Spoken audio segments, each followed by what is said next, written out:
welcome back to Layman Library for Marilyn Storytime. We're so glad you're tuning in today. I hope you enjoyed today's story.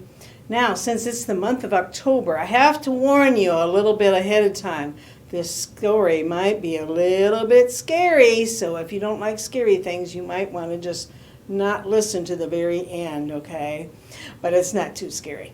So the story is called The Whistling Scarecrow, and I hope you enjoy this story. It goes like this. This is a crow. Crows love to eat corn out in the cornfields. Only problem, farmers don't like crows to eat their corn in the cornfield because they're trying to grow that corn. So what farmers do, they get the scarecrows to stand outside. The scarecrows stand outside like this, and the crows are scared away. And the scarecrows are made out of straw and other people's clothes, and they put them on a stick, and they just stand outside all day long out in the field. And when a crow comes by, the crow thinks it's a person, and hopefully they'll fly away. But now, scarecrows, I don't know if you know much about scarecrows, they really don't ever really move very much. They may blow in the wind, and they don't jump, and they don't run around, and they don't play with toys or anything like that. And they're not really moving at all, or do they? That's the real question. Some people say that scarecrows don't ever move except on Halloween night. So on Halloween night, the rumor is that scarecrows come walking into the neighborhood. They go in scritch, scratch, and they're dragging their legs, scrape, scrape, scrape. And so everybody knows that that might be true, although they've never seen the scarecrows. So the story that is around the scarecrow goes like this. There were two little boys, Eon and Adam. Adam and Eon were just such good friends. They lived in the same neighborhood, and they went trick-or-treating with each other every year at the same time. They just thought it was so much fun. They went with some of their other friends as well. And they got their little pumpkin bucket, and they carried it along, probably like you do.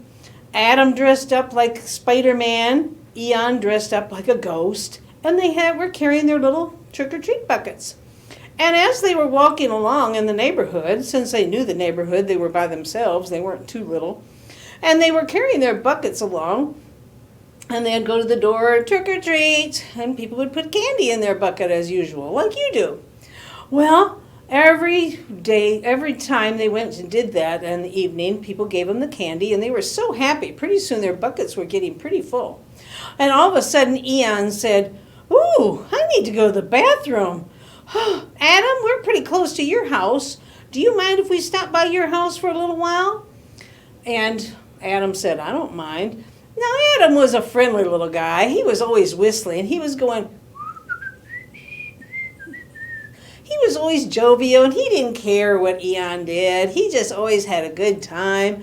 But on Halloween night, he was always whistling a tune that was a little bit spooky, trying to get everybody in the mood. He'd whistle.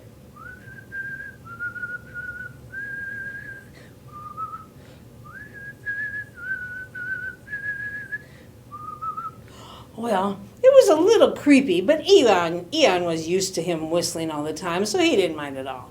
Well, they were headed to Adam's house to go use the bathroom, and Adam said, "I'm not going in. I'm going to just sit on the porch and count my candy." And so he did. He started counting 1, 2, 3, and Eon went into the house to use the bathroom at his friend's house, so he knew right where it was. He went in, turned on the light, was starting to use the bathroom, and he heard a noise. Scritch, scratch, scritch, scratch, scrape. Now, he still heard Adam whistling. He was going...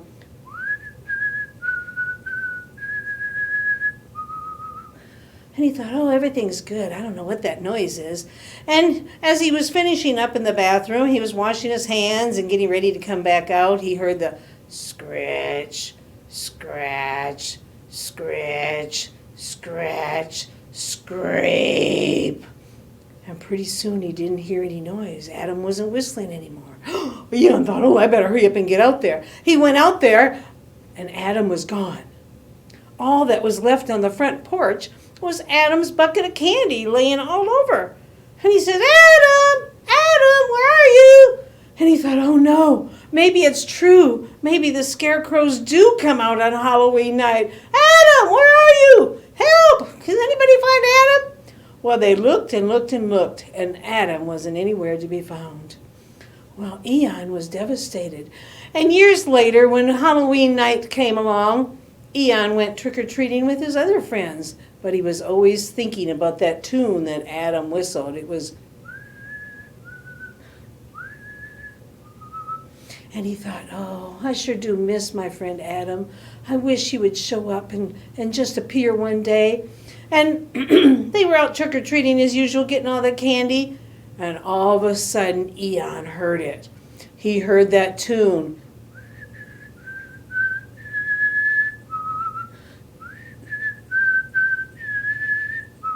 And he looked around, he said, Adam, are you here? Adam, where are you? And he was really getting spooked. He thought, oh no, I don't see Adam in here anyway. Oh, I wonder if it's a scarecrow. And he thought, I better get out of here. He took his bucket of candy, ran all the way home, left all his friends out there trick-or-treating, and he quick went in the house. He shut the door and locked the door. He locked the deadbolts, and he went up into his room, and he locked the door to his room, got under his covers, pulled the covers over his head, and he thought, oh, I'm sure I'm safe in here. And he didn't hear anything else for a while. And he was just about to go to sleep when he heard,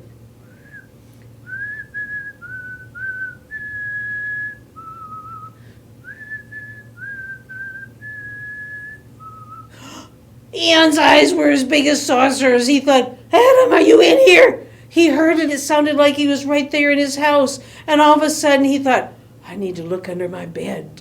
I wonder if he's hiding under my bed. So he got down carefully. He was being very brave. He got down on his hands and knees.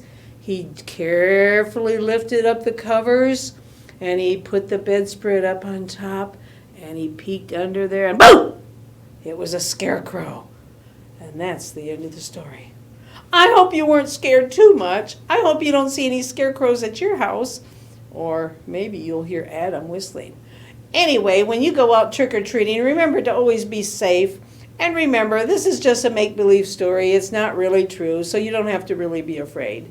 So I hope you enjoyed this story. Come see us and check out some scarecrow books and some books about crows or whatever Halloween things make you happy. And I hope we'll see you soon. Thank you. Bye-bye.